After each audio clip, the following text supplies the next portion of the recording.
Hi, I'm Tony Buffin with Human Cloud, and we're live at SIA's CollaborationX conference here in Dallas, Texas. And I'm with Laura Bumby of Bullhorn. Laura, tell me a little bit about your role and what Bullhorn is doing at the conference. Yeah, of course. It's great to be here. I am on our AI and automation strategy team here at Bullhorn. So I specifically work with our clients in understanding kind of where the future of AI is going to work within their organization.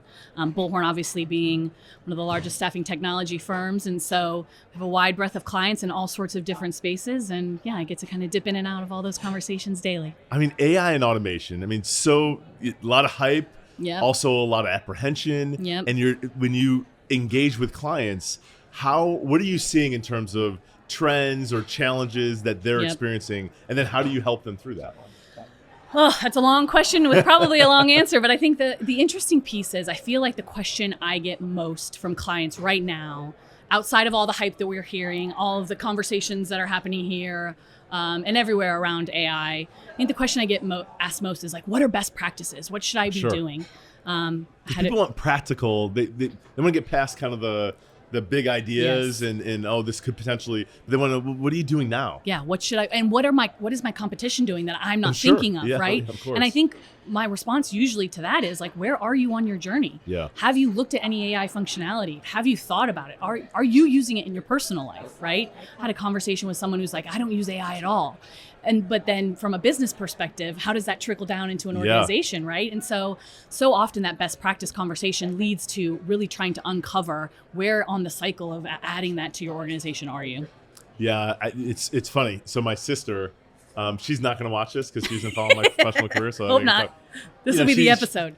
It's one of the conversations she had. She's like, well, I don't know. I want to update my resume. I don't really know how to use AI. I feel like people are going to expect me to know how to. I said, just start using it. It's free. That's right. And we actually sat down and talked through, like, this is how you use ChatGPT. Yeah. And then after a few weeks, she'd text me and be like, hey, I used ChatGPT for this today. Yeah. If you don't build that personal level of comfort in your personal life, how can you expect to start applying it to your job? That's right.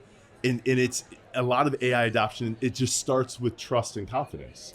Trust and confidence, and I think the other component there, which may be more important than both of those, is control, right? So much of AI is thinking about or understanding what control you have over that functionality. We've seen all the like minority reports and technology's taking over the world, but what we want from AI is the ability to control that output. Right? I want to input information and I want that output. And how can I then continue to iterate that to get control? And then I think when we apply that mindset to actually applying AI to our workflows or to our organizations, some of the fear around that comes from losing control, right? Yeah. What's my role going to be? Or what will I be doing if AI takes that part of my role? And so I think that's the other piece that's really important to think about. So when you talk to clients about where they're on that AI journey, what does Bullhorn bring to the table to help them through that journey? Yeah, absolutely. So earlier this year at our Engage conference, we launched Bullhorn Amplify, which is our set of AI-powered skills that really help. They're based basically on your most valuable employee, right? Your best employee. We've built those skills around that. So Amplify allows you to take automation and AI assistance and agentic technology and put that all into one platform and then deploy that as you see fit. Right? You might deploy one part of that skill today. You might be deploying another part of that skill in another business, another part of your business a couple months down the road. That. I didn't know about that, so shame on me. But that's exciting because I think when it comes to leveraging these different tools, you have to have kind of this easy button so that it makes it simple for clients to adopt. That's right. What type of hurdles do you usually run into that you feel like you have to soothe those fears or that hesitation with those clients? Yeah, great question. I think a lot of the objections or the fears or the hesitation come around not thinking you need to change, right? Yeah. Thinking that we have a special sauce and AI is not really going to impact that because we have a human doing that today. Yeah. So we don't need to think about how AI applies to our organization. And I see that a lot at some of the smaller firm level of maybe it's a homegrown firm or something that's been in the family forever and they don't want to change what's made them successful. And I think on the other side of that, sometimes it's the larger organizations have a lot of silos and there's a lot of disconnect. Yeah. And sometimes having a federalized organization where you can just action things easily works a lot better. And so there's all sorts of different ways there, and being able to bring confidence that you can start to your point about your sister, right? You can start to utilize AI. You don't have to utilize every feature today, right? You can, if you're applying Bullhorn Amplify to your workflows, start with something that's going to bring the largest impact, right? Look at that workflow, understand, and then move on from there. Yeah, the conversation I had earlier, we talked about the incrementalization of the adoption, because it can be overwhelming, and if it feels like it's everything all at once, then people will shut out or shut down. But if you can just start with the little things that are adaptable, that do make things easier, just like you said with my sister, like just start using it in little ways. Maybe get advice on how to rewrite an email. All of a sudden, it's like, oh, this isn't so scary. I think that's important, but so there was a really great session yesterday by Brian Evergreen. Where he said, and my favorite quote from that session was, quick wins build the past, not the future, right? And so thinking about how you're applying those quick wins. Yes, it's important to get AI embedded. Yes, it's important to apply it to incremental gains, and we're going to see that adoption, but you also have to understand what you're working towards. How do you really see this fitting into your organization long term? Because where we often see failure from an implementation standpoint or from an adoption standpoint with our clients is that they said, hey, I'm going to pilot this with my 3 best people. And they don't trickle that. They don't tell the stories in the organization of the wins. They don't show the impact it's having. They just have 3 people sit in a silo, try it out, and then it doesn't work. And then now they're not adopting.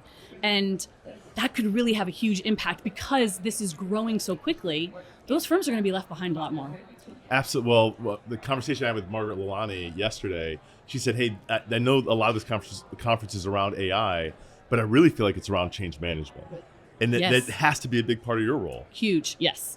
Understanding where people's mindsets are. My background is actually in talent development and in learning and development on the staffing industry. So change management was a huge part of that. And I feel like every day I'm applying tools from that different life into this conversation, because people don't know where to start. And I often say, does your organization trust your technology? Are you telling those stories? Is your leadership bought in, right? It doesn't even have to be they're bought in and know exactly what the tool is doing, but are we disseminating that information across an organization? Because that's how we're seeing change management work really well. So I like how you said you leveraged a quote from Brian, who I talked to yesterday. He was awesome. You have to know where you're going.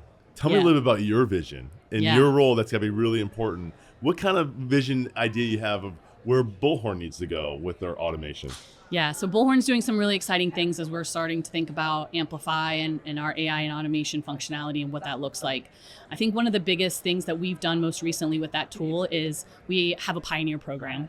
And so we have a set of clients who have adopted our entire suite of Amplify functionality, and we're working with them for the next year and iterating and understanding how they're using the tools. So they get close access to our team, but we're also understanding exactly how they're using it. And so I've even had conversations at the conference today of like, hey, I just had this conversation yesterday, and then the team went and deployed that part of the tool, and now I can do this. And so that's how quickly we're moving on it, probably quicker than we've ever moved with any product before. And we have to, right? We have to maintain that, especially as the market leader. And so I think that's the most exciting piece to me, is seeing that we don't know where it's going to go, right? Like, people ask me about ROI all the time. We truly don't know yet what the impact is going to be on our industry, but understanding and having a vision for how our clients want to use it has been super helpful as we start to then prioritize the next feature or the next skill that we're you have to start with the client, the demand and the experience, but it's so tricky because you also have to educate.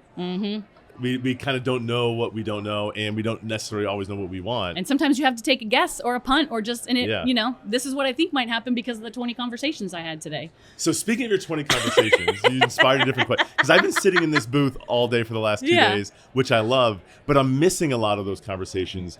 What are some of the trending topics that you've heard about at SIA CollaborationX? Yeah, some of the trending topics, I think the biggest piece is thinking about the idea of what AI will replace, right? Is it going to replace a person? Is it going to replace a part of your team? How you can start to then scale organizations from an AI perspective.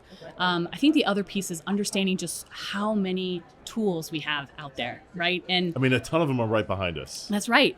And I think that's the other piece of thinking about how you can apply that to each part of your workflow. And there's an opportunity for everything, right? And so that's, again, one of the questions I get asked a lot is, oh, well, I want to start here. And it's like, well, maybe that's not the best place to start. Yeah. And so I think some of the conversations that have been happening this week is, just understanding where, I feel like for the last 2 years, we've just been talking about AI nonstop. It's the hype word. It's been great and kind of going through this hype cycle. But I feel like this conference is actually now starting to get to a point where we have an idea of the impact it's had over the last couple of years. And so now we can start to push that needle a little bit further from a staffing industry perspective. There was a great stat. So at Exec Forum earlier this year, they said that there's 30 different screening agents for the staffing industry. Yeah. And they said at the keynote yesterday, there's now 65 different screening agents. So there's so much innovation going on in our space, which is really exciting because that's how you progress an entire industry. And I honestly think that what staffing looks like today versus 5 years from now is going to be an entirely different thing, right? We're not trying to use AI to just take a part of your workflow. We're literally trying to use AI to redesign an entire role, right? An entire industry. So I think that's the exciting part for me and a lot of the conversations we've been having. So I've talked to some of those screening agents over the course of the last 2 days, and part of the conversation we had is part of that proliferation is because the candidates themselves are using AI to apply to 100 jobs at once every day. So the AI has to help us sift through all that almost and get back to real intention of matching candidates and people with new experiences and jobs. That's right. Because the technology, while it's great, has also created even more noise. Yes. It can be very overwhelming. Very overwhelming. And I think that's one of the approaches we've taken from an Amplify perspective is, and I say this all the time, but 20 years ago, when people were building their staffing firms, the differentiation was in the ATS. Oh, I've built my homegrown system, or I'm on-prem, or and now I moved to the cloud, right? And this whole thing was about your ATS and what you built.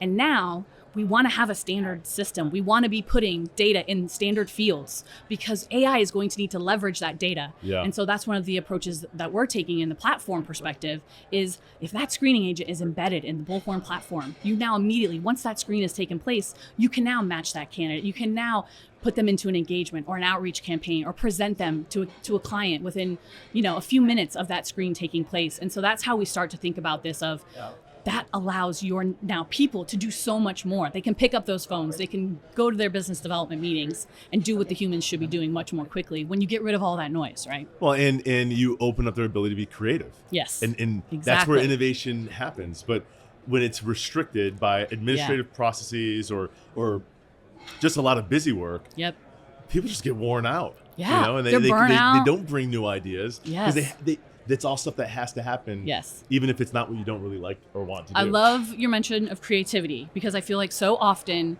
people are like, AI, you can't be creative or, there's no creativity with AI. It's all spitting out the same thing. And it's like, no, use that as like back in the day in elementary school, you did the mind maps, with the little spiders and the bubbles. And I'm like, now that's what I use ChatGPT for, right? I'm like, I'm going to create my own mind map here and then refine it in my own words. And so that's the thing is that unlocking that creativity and then being able to see how that applies across all aspects of life, take it out of professional side. That's what's really exciting to me. I have friends of mine who are not in the technology space where they're like, I put all my ingredients into ChatGPT and this is what I cooked for dinner. And I'm like, that's excellent. You're doing something, right? That's not how I use ChatGPT, but that's the beauty of it. And that you can be creative. And maybe you would never have cooked dinner last night if you didn't do that. So let's start somewhere, Yeah, I do think that, and that's been a theme over our conversation, is that integration in personal life of leveraging this technology. It does open up our ability to be creative. Yeah, because it takes a lot of the other stuff off the table. Yeah. So speaking of our personal life, what are you the most excited that's coming up next? I told you I was going to ask you this question. Personal, professional. I don't know. I want to hear about personal, and then we can talk about professional with Bullhorn and everything else. But what are you most excited about next? I think from a personal perspective, I'm in such a fun place with my family. I've got 2 young boys, and they're just young. How old? Characters. But we have a lot of really fun things on the horizon for my family. A lot of fun trips planned for the fall. So that'll be really good. Yeah, that's great. What about professionally? What's on the horizon for Bullhorn for you that you're really excited about? Yeah, I think how fast we're building and creating and delivering new skills and new functionality from an Amplify perspective. I fell into the staffing industry when I was 31 years old in London. I went on a trip and I never came home, and I've been in the staffing industry ever since, right? And so that's I felt like we should have that's a whole nother conversation story about that. Yeah. But I love this industry, and I think I'm so excited. I internally to colleagues every day, I'm like, we are at such a turning point. And so I think that makes me so excited. Conferences like this, I feel like rejuvenate me, and hearing people's ideas, because again, we don't know where it's going. We can make our best inference and we can make our best assumptions, and we can start to build and design and work towards that. But that's, I think, what I'm the most excited about is to see what happens in this industry over the next 5 years. So as we navigate this inflection point, people are going to hear this and they're going to be super excited and super interested.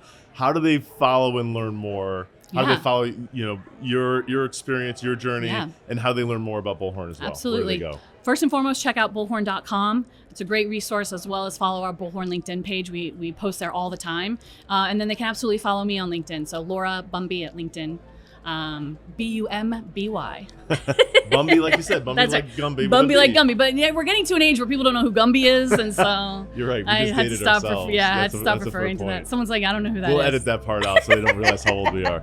Well, thank you so much for joining me. Yeah, thank you so much. This is great. Yeah, I appreciate it. Enjoy the rest of the conference. We're wrapping it up, and we can finally get some sleep. That's right. Thank you so much. Appreciate it. Thank you.